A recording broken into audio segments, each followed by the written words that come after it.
Welcome friends, lifeline cyber YouTube চ্যানেলে আরও একটি নতুন ইনফরমেটিভ ভিডিওতে সকলকে স্বাগত জানাই।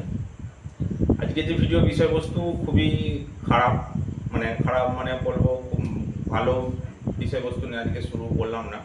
আজকে ভিডিওর যে বিষয়বস্তু, যারা ফিনটেক ইন্ডাস্ট্রিতে কাজ করছে বহুদিন ধরে, বিশেষ করে 2022 সালের আগে, তারা জানবেন যে আজকের 2024 সালে এই দেশের যে পরিস্থিতি সেটা কতটা সংকটজনক।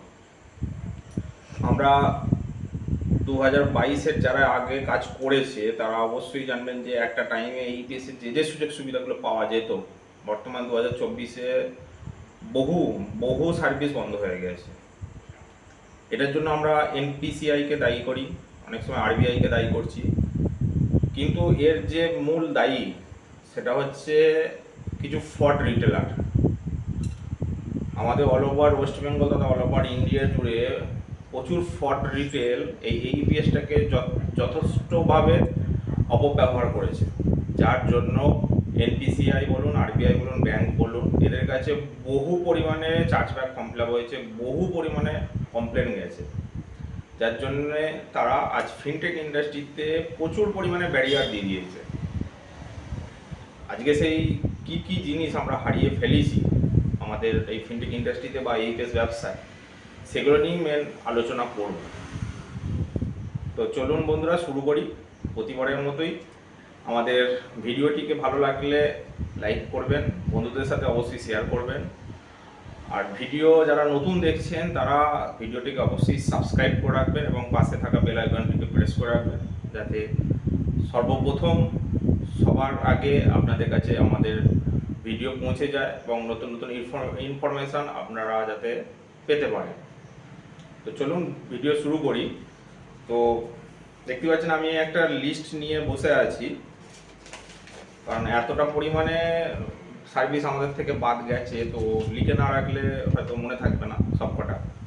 তো সেটা নিয়ে আমরা আলোচনা করব আজকে। প্রথম সুবিধা হচ্ছে যারা ফিনটেক ইন্ডাস্ট্রিতে 2016, 17, 18-তে কাজ করেছেন তারা জানবেন যে এই ইপিএসের মাধ্যমে এখন যেমন ক্যাশ উইথড্রল হচ্ছে, তখন ক্যাশ ডিপোজিট অপশানও ছিল।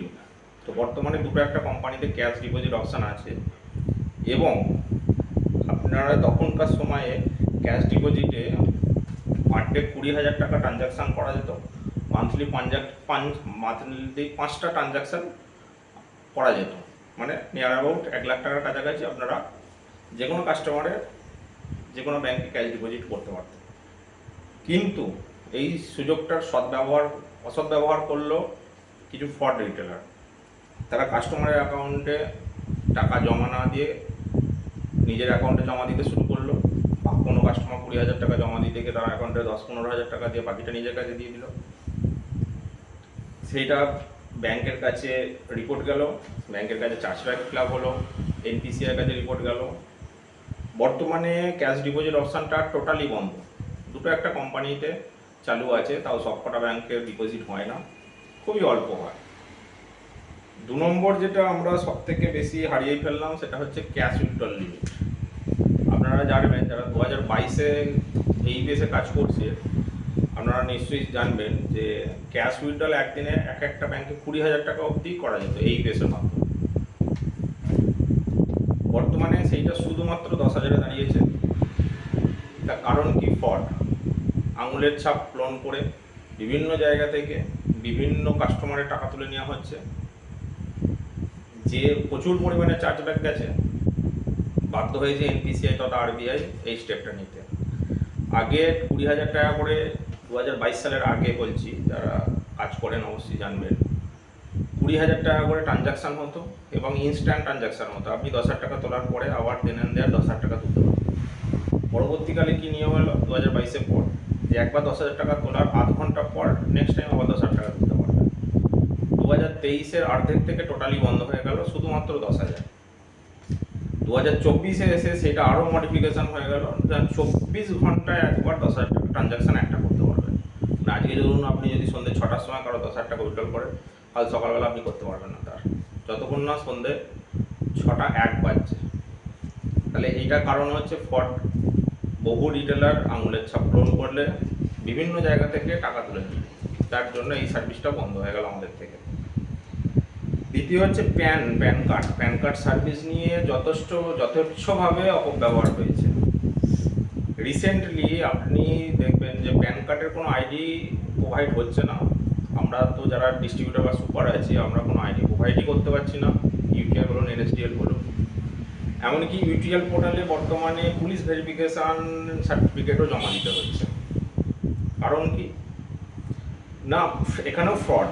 একটা ব্যক্তির যখন আধার প্যানের লিঙ্কের সময় এলো, তখন দেখলেন যে অনেক ব্যক্তির আধার প্যানের সঙ্গে লিঙ্ক ছিল না। তো তখন কি করা হলো, অনেকে দেখা গেল প্যান কার্ডে ভুল আছে, সেই প্যান কার্ডগুলো কারেকশান না করিয়ে নতুন প্যান কার্ড অ্যাপ্লাই করে দেওয়া হলো। ফলে কী হলো, সেই ব্যক্তির দুটো প্যান কার্ড চলে এলো। একটা প্যান কার্ড সে ব্যাংকে জমা দিয়ে রেখেছে, এতদিন ধরে সাথে লেনদেন চলেছে, আবার একটা নতুন প্যান কার্ড, লিঙ্ক তো হলোই না, উল্টে নতুন প্যান কার্ড। এইভাবে যথেচ্ছ পরিমাণে অপব্যবহার করা হয়েছে, যার জন্য বর্তমানে প্যান কার্ড সার্ভিস যারা পুরনো এজেন্ট হয়ে আছেন বা পুরনো যাদের আইডি আছে টুকিটাকি ইউজ করতে পারছেন, বর্তমানে নতুন কোনো আইডি হচ্ছে না, আমরা কোনো নতুন আইডি দিতে পারছি না, এই শুধুমাত্র ফ্রডের জন্য। আরও একটি, যারা ডিস্ট্রিবিউটার বা আমরা যারা সুপার ডিস্ট্রিবিউটার আছি, তারা বুঝতে পারছি যে একটা নতুন আইডি ক্রিয়েটের সময় এইপিএস কিছুতেই তার অ্যাকাউন্ট, তার যে আইডিতে এইপিএস অ্যাক্টিভেট করতে পারছি না, যেটা 2023-এর আগে পর্যন্ত ছিল যে আমরা আইডি করলে 2 ঘন্টার মধ্যে তার এইপিএস অ্যাক্টিভেট হয়ে যেত। 23-এর পর নিয়ম এলো কি, যে 23-এর লাস্টের দিকে নিয়ম এলো যে এইপিএস অ্যাক্টিভেট হতে তার অ্যাকাউন্ট, তার আইডিতে মোটামুটি 7 থেকে 10 দিন সময় লাগে।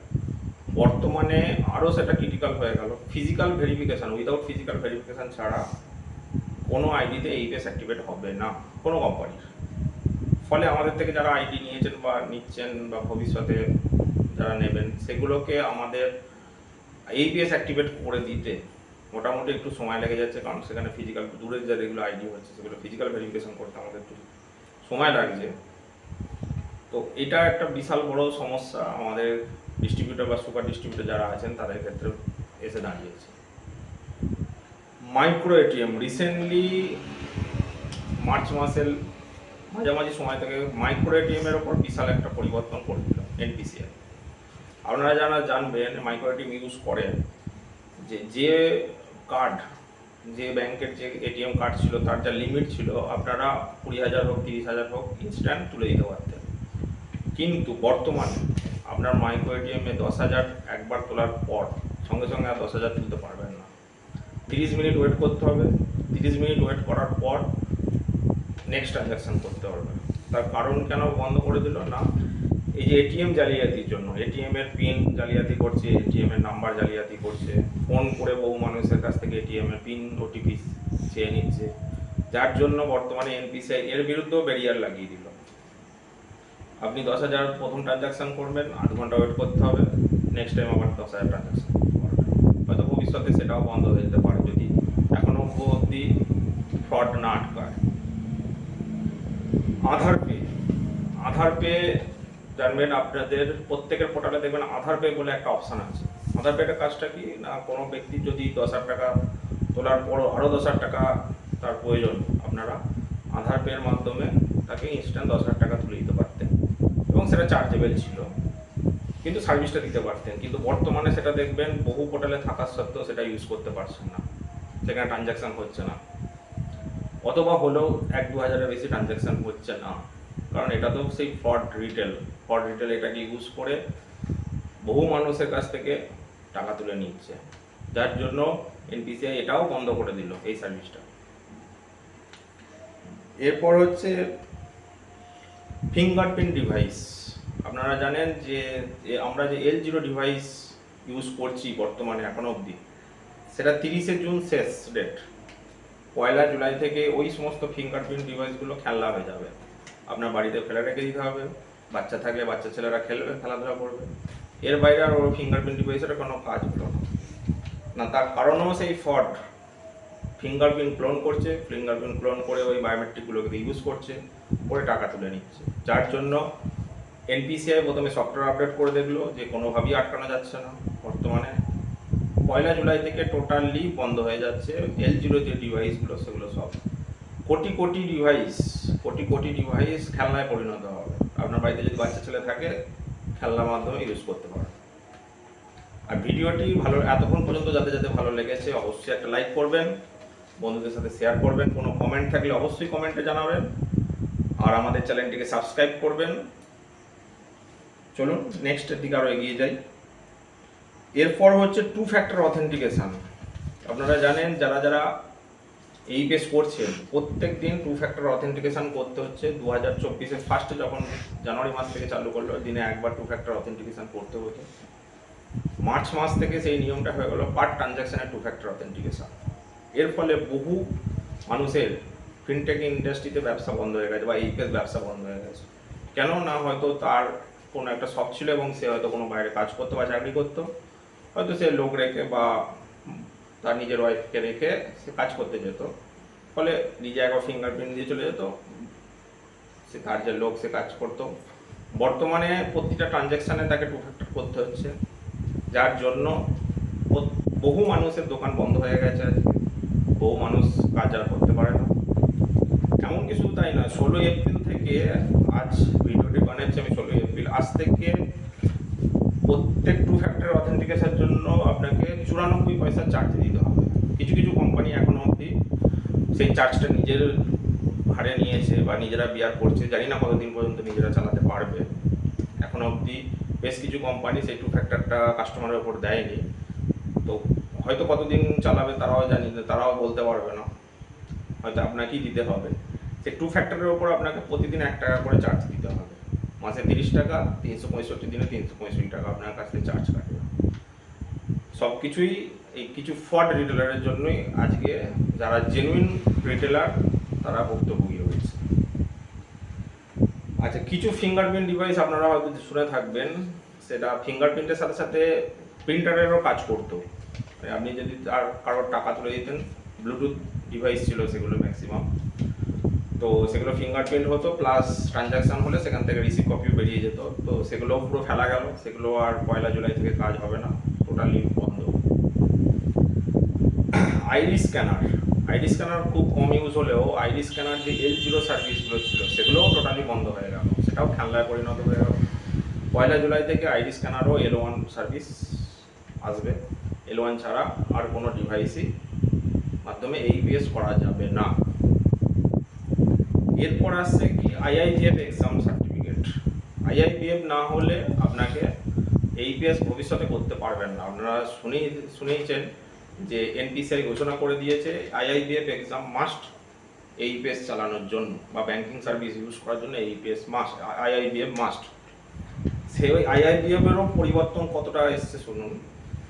আগে IIBF বিগত ফেব্রুয়ারি মাস পর্যন্ত IIBF-এর মধ্যে কোনো ট্রেনিং ব্যাপার ছিল না। 957 টাকা আপনি ফিস কেটে পরীক্ষা দিতে পারতেন এবং 30-এ পাস ছিল। বর্তমানে সেটা চেঞ্জ হয়ে গেছে আমল। আপনাকে ফার্স্টে বেসিক কোর্স আর অ্যাডভান্স কোর্স বলে 2টো কোর্স এসছে। আপনাকে ট্রেনিং নিতে হবে, বেসিক কোর্সে 4 দিনের জন্য, অ্যাডভান্স কোর্সে 6 দিনের জন্য। বেসিক কোর্সে আপনাকে 1800 টাকা পে করতে হবে আর অ্যাডভান্স কোর্সে আপনাকে 2200 টাকা পে করতে হবে। তারপর 957 টাকা দিয়ে আপনাকে ফিস কাটতে হবে। তারপর আপনাকে পরীক্ষা দিতে হবে এবং 50% মার্কস পেতে হবে। আগে যেটা 30%-এ পাস হয়ে যেত, এখন 50% মার্কস পেতে হবে, তারপর আপনি পরীক্ষায় পাস করতে পারবেন। মানে IIBF-ও কঠিন থেকে কঠিনতর হতে চলেছে আরও ভবিষ্যতে। তো সবই এই ফ্রডের জন্য, এত পরিমাণ ফ্রড হচ্ছে যার জন্য বর্তমানে বহু কিছু নিয়ম বা বহু কিছু সার্ভিস আমাদের থেকে হারিয়ে যাচ্ছে। আরও একটা দুঃখের কথা বলে রাখি, ব্যাংক অফ ইন্ডিয়া যারা টাকা তোলেন, ব্যাংক অফ ইন্ডিয়া এবার কাস্টমারের কাছ থেকে যখনই আপনি যে ট্রানজ্যাকশানই করুন না কেন, 500, 1000, 2000, 5000, 10,000 যাই করুন না কেন, কাস্টমারের অ্যাকাউন্ট থেকে 29 টাকা 50 পয়সা চার্জ কাটবে। ব্যাংক অফ ইন্ডিয়া ঘোষণা করে দিয়েছে 25 টাকা, তার সাথে GST 4.5 টাকা, টোটাল 29 টাকা 50 পয়সা চার্জ কাটবে। পাঞ্জাব ব্যাংকে তো জানেনই 20 টাকা করে পার ট্রানজ্যাকশানে কাজ করে চার্জ করে, যার ফলে বহু কাস্টমার এখন আর পাঞ্জাব ব্যাংকে টাকা দেখবেন তোলে না। সেমভাবে সেই একই পথে হাঁটলো হচ্ছে ব্যাংক অফ ইন্ডিয়া। তার মিনি স্টেটমেন্টের জন্য আগে 3 টাকা 80 পয়সা কাটতো, এখন মিনি স্টেটমেন্টে 5 টাকা 90 পয়সা কাটবে পার মিনি স্টেটমেন্টে। এবং একটা ক্যাশ উইথড্রলে এনি অ্যামাউন্টই ক্যাশ উইথড্রল করুন ব্যাঙ্ক অফ ইন্ডিয়া, 29 টাকা 50 পয়সা চার্জ কাটে। তাহলে 29 50 প্লাস 5.5 5 টাকা 90, মোটামুটি 36 টাকা চার্জ তার কাটবে। কোনো কাস্টমার আসবে টাকা তুলতে? আপনার কি মনে হয়? কমেন্টে অবশ্যই জানাবেন। তো এত কিছু আমাদের এই পেস ইন্ডাস্ট্রি বা ফিনটেক ইন্ডাস্ট্রি থেকে আমাদের জীবন থেকে হারিয়ে গেছে, এতগুলো সুযোগ সুবিধা। পুরোটাই 2024 সাল এই পেসের জন্য একটা কালো অধ্যায় শুরু হয়েছে। তো এত কিছুর মধ্যেও প্রত্যেক বন্ধুকে অনুরোধ করবো, আপনারা ধৈর্য ধরে কাজ করুন। হয়তো আজকের দিনটা আমরা আমাদের বা আপনাদের জন্য একটা খারাপ দিন চলছে, একটা দিন হয়তো নিশ্চয়ই ভালো আসবে, সেদিনের জন্য আমাদের প্রত্যেককে ওয়েট করে থাকতে হবে। তো আপনারা, আমি বলবো যে যারা ফ্রড করছেন দয়া করে ফ্রড করবেন না, কারণ হাত জোর করে তাদের কাছে বলছি তারা ফ্রড করবেন না। কারণ বহু মানুষের সংসার চলে, জীবিকা নির্বাহ চলে এই ফিনটেক ইন্ডাস্ট্রির উপর। তো আপনারা আপনাদের ফ্রডের জন্য আজকে এই ফিনটেক ইন্ডাস্ট্রি ধ্বংসের মুখে এসে দাঁড়িয়েছে, বহু মানুষের রুটি রোজগার হারিয়ে গেছে। তো প্রত্যেক রিটেল বন্ধুকে বলবো আপনারা সঠিকভাবে কাজ করুন, সঠিকভাবে মানুষকে পরিষেবা দিন, যাতে এই ফিনটেক ইন্ডাস্ট্রি ভবিষ্যতে টিকে থাকতে পারে বা আপনারও আমারও ব্যবসা টিকে থাকতে পারে। তো প্রত্যেক বন্ধুকে বলবো আপনারা ভালোভাবে কাজ করুন। তো চলুন বন্ধুরা, আজকের মতো এটুকুই। পরবর্তীকালে দেখা হবে আরও একটি নতুন ভিডিও নিয়ে।